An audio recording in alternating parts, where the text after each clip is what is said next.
Hello friends, welcome to my YouTube channel. I hope कि आप अच्छे होंगे।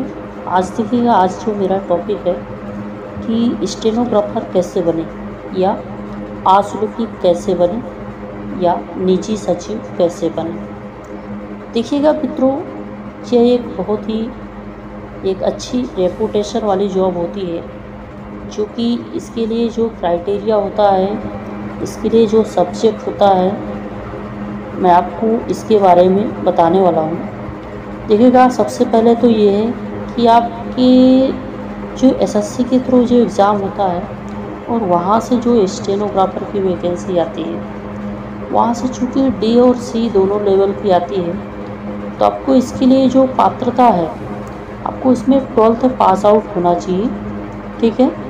और आपको शॉर्ट हैंड आनी चाहिए। शॉर्ट हैंड आप मित्रों नहीं समझ पा रहे होंगे। जो मित्र नहीं समझ पा रहे हैं शॉर्ट हैंड के बारे में, मैं उनको डीपली बताऊंगा। शॉर्ट हैंड देखिएगा, शॉर्ट हैंड हमारे सामने दो तरह का होता है। एक तो हिंदी में होता है और एक इंग्लिश में, ठीक है। एसएससी आपसे दो ही मांगता है, या तो हिंदी या तो इंग्लिश। आपकी हिंदी की कई लिपियां हैं, आप किसी भी लिपि में सीख सकते हैं, जैसे कि ऋषि लिपि है और आपका जैन लिपि है। और आपका इंग्लिश में वही पिटमैन वाली बुक होती है, तो वो चीज़ पिटमैन से ही करनी है। और ज़्यादातर चीज़ें इंग्लिश पिटमैन बुक से ही ली गई हैं हिंदी के लिए भी, ताकि अगर कोई भी स्टूडेंट सीखना चाहे, हिंदी को भी सीखना चाहे, तो वो दोनों एक साथ कर सकता है। अब देखिएगा, इसकी वैकेंसी के बारे में बताना चाहूँगा। एसएससी से साल में एक बार इसकी वैकेंसी ज़रूर आती है और एक अच्छी खासी पोस्ट होती है, 1300, 1500, कभी कभी तो 2000 की होती है। तो इसके सिलेक्शन का जो प्रोसीजर होता है, सबसे पहले तो आपका रिटन टेस्ट होता है, जिसमें कि आपका एसएससी आपका जो है 200 नंबर का रहता है रिटन का टेस्ट, जिसमें से अभी तो फ़िलहाल 2023 में इसका कट ऑफ लगभग जनरल कैटेगरी 150 गया था। तो अगर देखा जाए तो अगर एक सामान्य परिवार से आप हो, तो ऐसे कोर्सेज को करके एक अच्छी जगह, एक अच्छी रेपुटेशन पे जा सकते हैं। क्योंकि हम जानते हैं कि हम बीटेक, एमटेक या मेडिकल की स्टडी नहीं कर सकते, तो ये हमारे लिए एक सरल माध्यम हो सकता है कि एक अच्छी अपॉर्चुनिटी मिलती है। ये एक एक्स्ट्रा स्किल सीखने के जरिए आप एक अच्छी जगह पहुंच सकते हैं। देखिएगा, जो स्टेनोग्राफर तो हैं, ऐसा नहीं है कि किसी को भी स्टेनोग्राफर मिलता है। आप एसएससी के थ्रू जाएंगे तो एक कमिश्नर या एक डिपार्टमेंट के जो एचओडी होते हैं, उनके अंडर में ही आपको काम करना पड़ता है, उनके पीए के रूप में, पर्सनल असिस्टेंट, निजी सचिव, स्टेनोग्राफर, ठीक है। अब देखिएगा, इसकी वैकेंसीज और कहाँ से आती हैं। इसकी वैकेंसी जैसे कि आपकी एसएससी हो गया, आपका स्टेट बोर्ड हो गया, जैसे कि हमारे यूपी SSSC के थ्रू, आपके दिल्ली बोर्ड के थ्रू, आपके राजस्थान से भी आता है, आपके बिहार से भी आता है। ऐसे सारे स्टेट हैं, महाराष्ट्र में चले जाइए, सभी स्टेट में। और वहाँ की लैंग्वेज के अनुसार होता है, चूँकि हिंदी भाषी आपके ज़्यादा स्टेट हैं, तो वहाँ हिंदी की ज़्यादा रिक्वायरमेंट होती है। आप साउथ में चले जाएंगे तो वहाँ तेलुगु, तमिल, जो भी स्टेट है, जो वहाँ की स्टेट लैंग्वेज है, वो उसको प्रेफरेंस देंगे, ठीक है।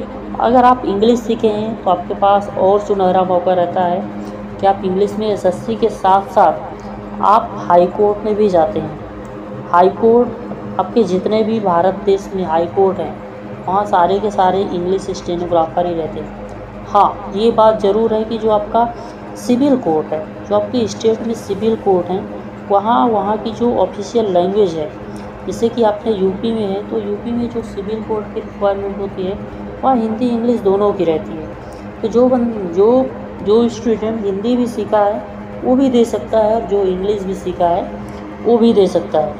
अगर मैं इसको एक लाइन में कहूँ कि अगर आप मेहनत और लगन के साथ इसकी अच्छी तैयारी करते हैं तो आपका सिलेक्शन पक्का है, और काफ़ी कम बजट में इसकी तैयारी की जा सकती है।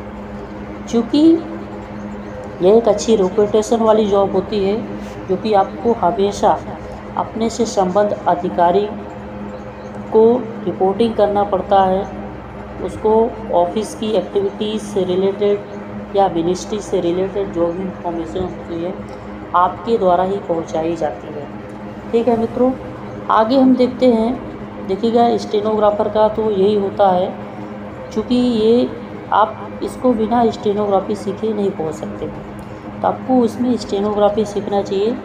जैसे ही आप 12th पास आउट किए तो आपको क्या करना चाहिए, आप फाउंडेशन कोर्स करके आप इसको शुरुआत कर सकते हैं। स्टेनो की क्लास सबसे पहले करनी चाहिए, फिर आप अपना रिटन भी धीरे धीरे मजबूत करिए।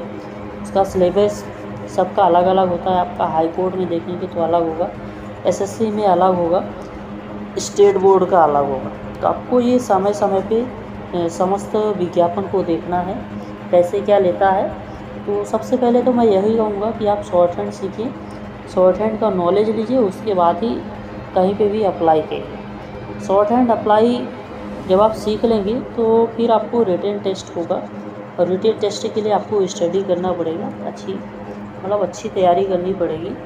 तो कहने का मतलब ये है कि अगर आप 12th के बाद भी करना चाहते हैं तो आप एक अच्छी जगह और अच्छी रेपुटेशन वाली जॉब पे पहुंच सकते हैं, और अपने फैमिली की कंडीशन को आगे बहुत ही अच्छी बैकग्राउंड पे ला सकते हैं। तो अगर आप लोगों की वीडियो अच्छी लगे तो लाइक सब्सक्राइब ज़रूर करिएगा, और अगर आपकी जो भी क्वेरी हो इससे related, stenographer, short hand, study material से रिलेटेड जो भी हो, आप कमेंट बॉक्स में ज़रूर बताएं।